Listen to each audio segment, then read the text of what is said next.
following is a story from Irish mythology. It is taken from the great epic on Táin of Cooley, the Cattle Raid of Cooley, and this is a translation by Thomas Kinsella. Cú Chulainn's Courtship of Emer and his training in arms.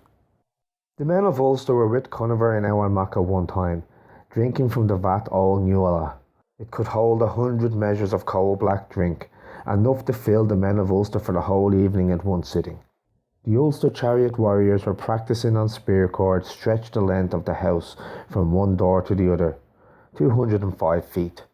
The feats they performed were the apple feat and the feats of the javelin and the sword edge, and their names were Cúailnge, the triumphant son of Emer, Fergus MacRoke, bravest of the brave, Leary Buadoch, the victorious, son of Conad, Celtchar MacUditer, Duach MacLugdoch, Cú Chulainn MacSualadame, and Scáthach, the son of Bardine, who was doorkeeper of Aoife, and after whom Bardine's pass is named.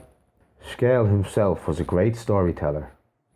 Cú Chulainn outdid them all by his brilliance and nimbleness in the feats, and the women of Ulster filled with love for him, seeing him so brilliant, clever and nimble of hand, and seeing him also his fair face and fine figure. Cú Chulainn had no wife at that time, and the men of Ulster met together to talk about him and about their wives and daughters' passion for him. They said a woman would have to be found for Cú Chulainn. A man with a wife of his own would be less likely to ruin their daughters and steal their wives' love. There was the danger besides that Cú Chulainn might die young and leave no son, which would be tragic. They knew it was only out of Cú Chulainn himself that the like of him might come again. For this reason also he should have a woman. Conchobhar sent 9 men into each province of Ireland looking for a woman for Cú Chulainn. They looked in every fort and every town of note in the country for a king's daughter, or a noble's or landowners that Cú Chulainn could take to wife. But after a year the messengers came back without a girl to suit him. Cú Chulainn himself went to a place called the Gardens of Lugh to woo a girl he knew there. Her name was Emer, and she was the daughter of Fergal Monarch, the Cunning. Cú Chulainn and his charioteer, Laig MacRian Gabra, set out. No other charioteer team in Ulster, horses or warriors, could touch that chariot with those warriors in it for fire and for speed. Cú Chulainn went up to the girl. She was out on the green with her foster sisters, the daughters of landowners who lived around Fergal's fort. They were studying embroidery and fine stitching with Emer. Cú Chulainn greeted the troop of girls, and Emer lifted up her lovely face. She recognised Cú Chulainn and said, "May your road be blessed. May the apple of your eye see only good," he said. Then they spoke together in riddles. Cú Chulainn caught sight of the girl's breast over the top of her dress. "I see a sweet country," he said. "I could rest my weapon there." Emer answered him saying, "No man will travel this country until he has killed 100 men at every ford, from Skenmen Ford on the river Alba to Bancuing, the woman yoke that can hold 100, where the frothy bray makes Fedlam leap." "In that sweet country I'll rest my weapon," Cú Chulainn said. "No man will travel this country," she said, "until he has done the feat of the salmon leap, carrying twice his weight in gold, and struck down 3 groups of 9 men with a single stroke, leaving the middleman of each 9 unharmed." "In that sweet country I'll rest my weapon," Cú Chulainn said. "No man will travel this country," she said, "who hasn't gone sleepless from Samhain, when the summer goes to its rest, until Imbolc, when the ewes are milked at spring's beginning. From Imbolc to Beltane at the summer's beginning, and from Beltane to Brown Trogan, earth's sorrowing autumn." "It is said and done," Cú Chulainn said. He finished his journey and slept in Aoife that night. The girls told their fathers how the warrior came in his marvellous chariot, about the talk with his hidden meanings that passed between him and Emer, about how he left them going northward across Breg Plain. The landowners told it all to Fergal Monarch, with everything that Emer said. Plainly, Fergal Monarch said, it was the worst one from Aoife. He came to talk with Emer, and the girl fell in love with him. That is what the two of them were talking about. But it will do them no good, he said. I'll put an end to it. They'll never have what they want. Then Forgal Monarch went to Eoin Macha dressed in Gaulish clothes. He said that royal messengers from Gaul wished to speak with Conchobar, with tribute of gold and Gaulish wine and other valuables. There were 3 of them, and they were given a great welcome. On the 3rd day he sent his people away. Cú Chulainn and Conall Cearnach and other Ulster chariot warriors were highly praised in his presence. He agreed they fought marvellously, though Cú Chulainn, if only he could visit Donal Mildemail, the warlike in the land of Alba, would fight more marvellously still, while if he visited Scáthach, the shadowy one, and studied the warrior's art with her, he could beat any hero in Europe. This he suggested in the hope that Cú Chulainn would never come back, for he believed if Cú Chulainn married Emer, that somehow through the warrior's wildness and ferocity he himself would meet his death. This was the source of his fear. Cú Chulainn said he would go, and Forgal made him promise to go immediately. Then, having got what he wanted from Cú Chulainn, he left and started to go for home. Next morning the hero rose up and set out to fulfill his promise. First he crossed Breg Plain to see Emer and talk with her before he set sail. She told him it was Forgal who had been in Eoin and got him to go off studying warfare to keep them apart. She warned him to be on his guard, for Forgal would try to destroy him wherever he went. Each of them promised to stay pure until they met again, unless the other died. Then they took leave of each other and he turned toward Alba. He stayed with Donal and was taught first the pierced flagstone with the bellows blowing under it. He performed on it until his soles were blackened and discoloured. Next, the heroes coil on the spikes of spears, climbing up along a spear and performing on its point without making his soles bleed. Finally, Donal told Cú Chulainn his training wouldn't be finished until he visited Scáthach, further east in Alba. So he travelled across Alba. Cú Chulainn's road took him to the camp where Scáthach's pupils lodged. He asked where she might be. "On that island there," they said. "And how can I get to her?" he said. "By the pupils' bridge," they said, "but no one can cross that unless he is trained in the craft of arms." It was made low at each end and high in the middle. No sooner did a person step onto one end, but the other flew up at him and threw him on his back. 3 times Cú Chulainn tried to cross the bridge, but his best efforts failed, and the men jeered him. Then he went into his war spasm. He stepped to the head of the bridge and gave his hero salmon leap onto the middle. He reached the far end of the bridge so quickly it had no time to fly up at him. Then he sprang off onto the solid ground of the island and went up to the fort. He struck the gate with his spear point and broke through it. Scáthach was told about this. "Plainly," she said, "this is someone who has had his full training somewhere." She sent her daughter, Uachach, out to meet the young man and see who he might be. Uachach saw him and fell silent. His sweet shape woke such desire in her. She gazed her fill at him and then went back to her mother. She told her mother about the man she had seen and praised him. "I can see he pleases you," her mother said. "Yes, indeed," the girl said. "Take him to bed tonight," she said, "and sleep with him, if that is what you want." "It would be no hardship," she said, "if he would like to."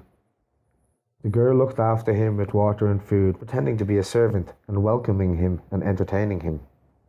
Later, Cú Chulainn caught hold of her, but while he was overpowering her, he hurt her finger and she cried out. Everyone in the fort heard her and they all started up. Courtship, one of Scáthach's soldiers and a very hardened man, rushed at Cú Chulainn and they struggled and fought for a long time. Then Courtship tried his special tricks of battle, but Cú Chulainn parried them as if he had studied them all his life. Then he felled the champion and cut his head off. The woman Scáthach mourned at this, but Cú Chulainn said he would take on the deeds and duties of the dead man and lead her army and be her strong champion.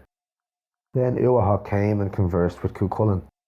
After 3 days, the girl told Cú Chulainn if he really wanted to learn heroic deeds, he must go where Scáthach was teaching her 2 sons, Cúailnge and Cat, and give his hero salmon leap up to the big yew tree where she was resting, then put his sword between her breasts and make her promise 3 things: thoroughness in his training, a dowry for his marriage, and tidings of his future, for Scáthach was also a prophetess.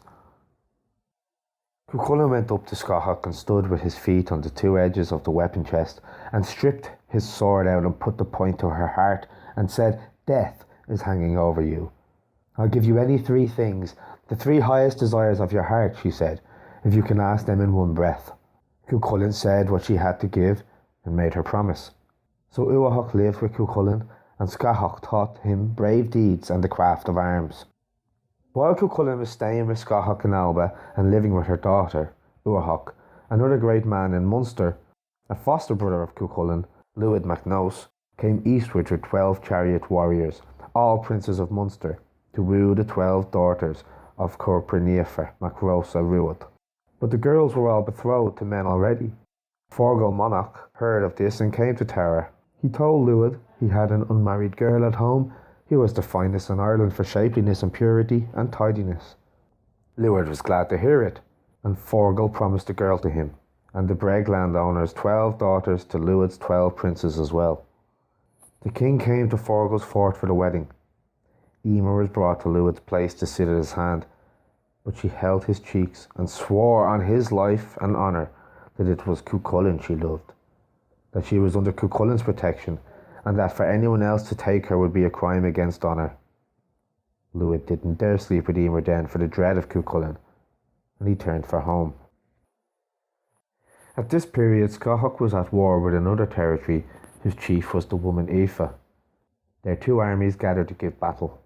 Scáthach gave Cuchulainn a sleeping draught and tied him up as a device to keep him out of the battle, in case anything happened to him. But after 1 hour, Cuchulainn sprang up straight from his sleep. A draught that would last another for 24 hours lasted him only one. He went out with Scáthach's two sons against 3 of Aoife's soldiers, Cúailnge and Cat and Crufa, the 3 sons of Cúailnge. He went out with Scáthach's 2 sons against the 3 sons of Aoife's soldiers, Cúailnge and Cat and Crufa, the 3 sons of Cúailnge. Alone he reached the 3 of them and slew them. Battle was joined again next morning. The 2 armies came forward and lined up face to face.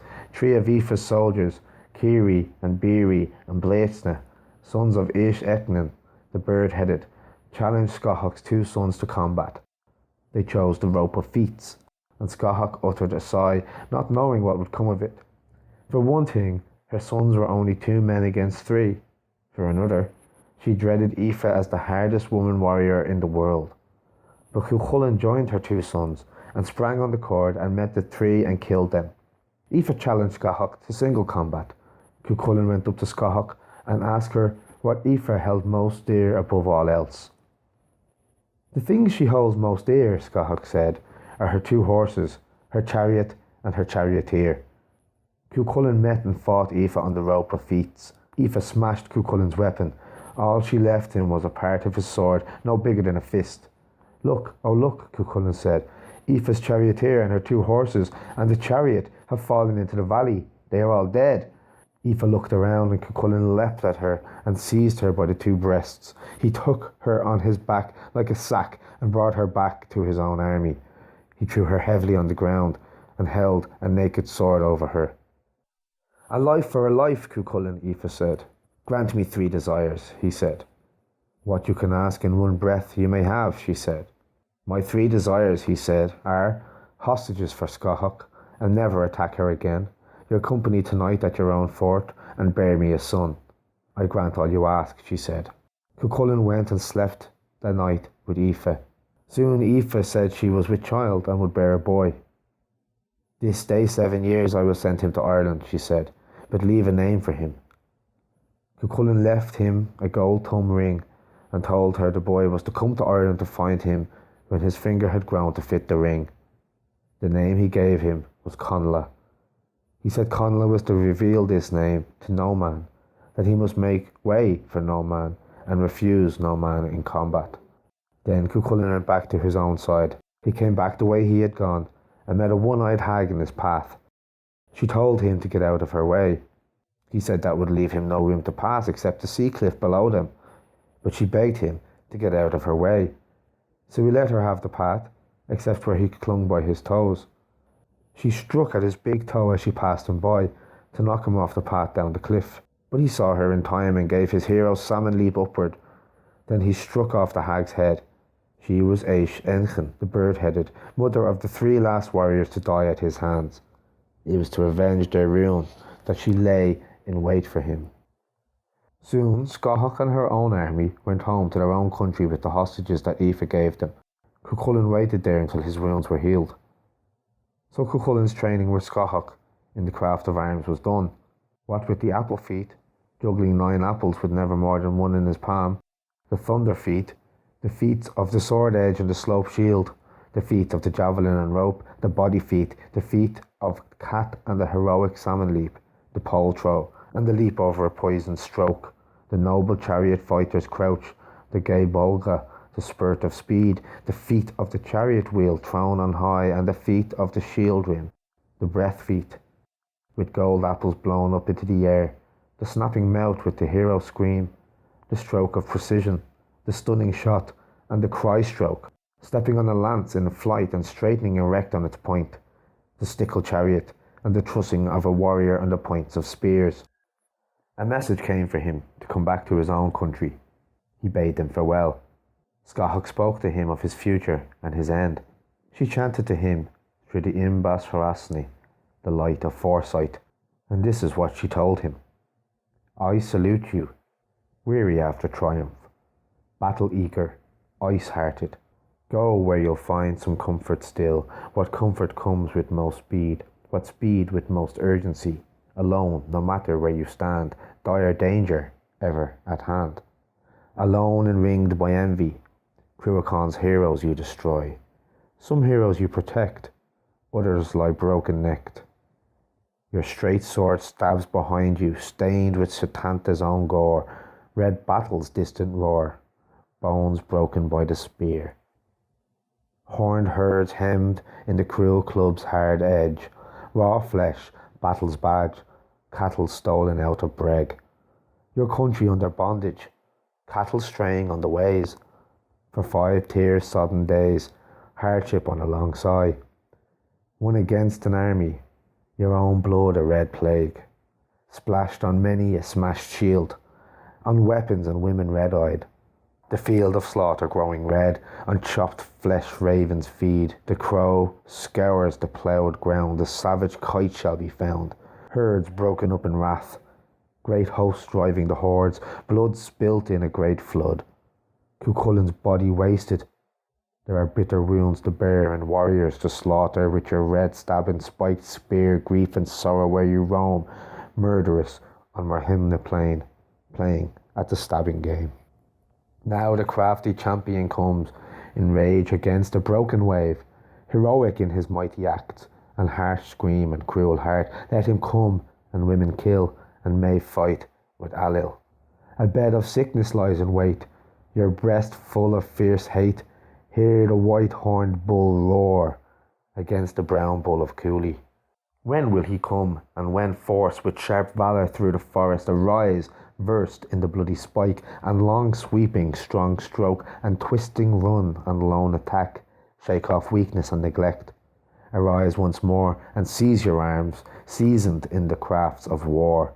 Proud striding, raider pitiless, for Ulster's land and virgin women, rise now in all your force, with warlike cruel wounding shield and strong shafted curved spear and straight sword dyed red in dark gatherings of blood. Men in Alba will know your name, in the winter night pity your wail. Aoife and Cúailnge will pity your sweet shape, changing bright body, stretched in sleep, nobly broken. For 33 full years all your enemies are yours. You will keep, for 30 years, your sharp valour and your force. I will not add another year, nor tell more of your career. Full of triumph and woman's love, what matter how short? I salute you. Cú Chulainn returned to Elwan and told all his adventures.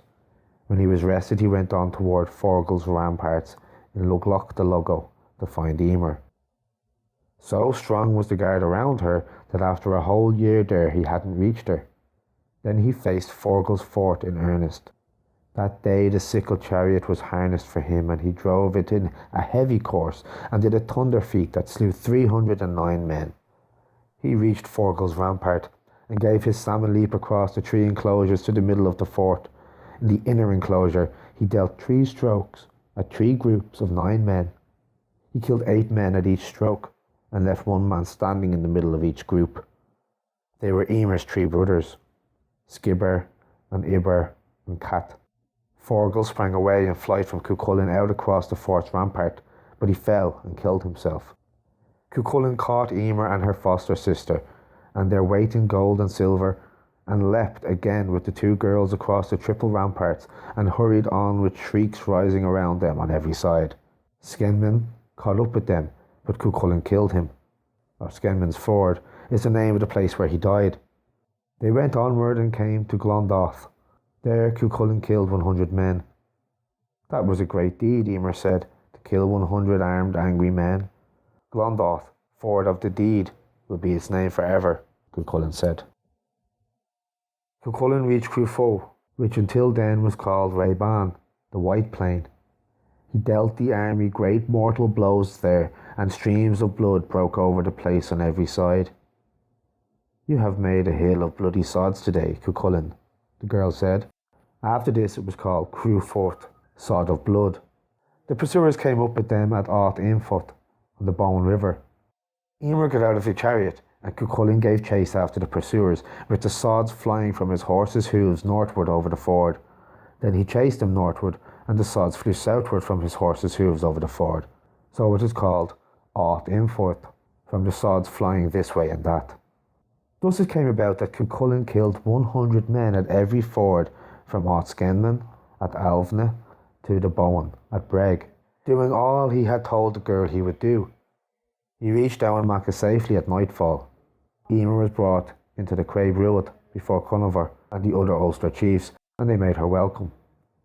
But there was a sour, sharp-tongued man there, Bricú MacCarbet, and he said, Cú Chulainn is going to find tonight's doings very hard. This woman he has brought here will have to sleep tonight with Conchobhar. The first forcing of girls in Ulster is always his.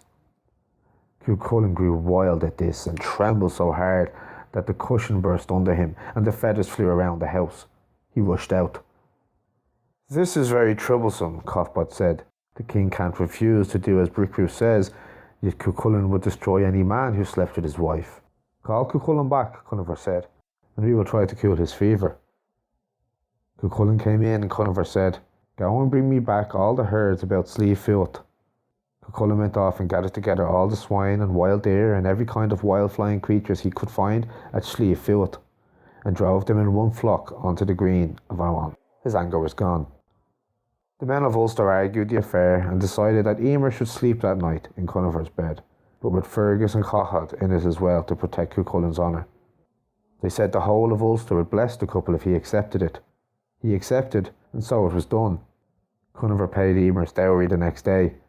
Cú Chulainn was given his honour price, and he slept ever after with his wife, and they never parted again until they died.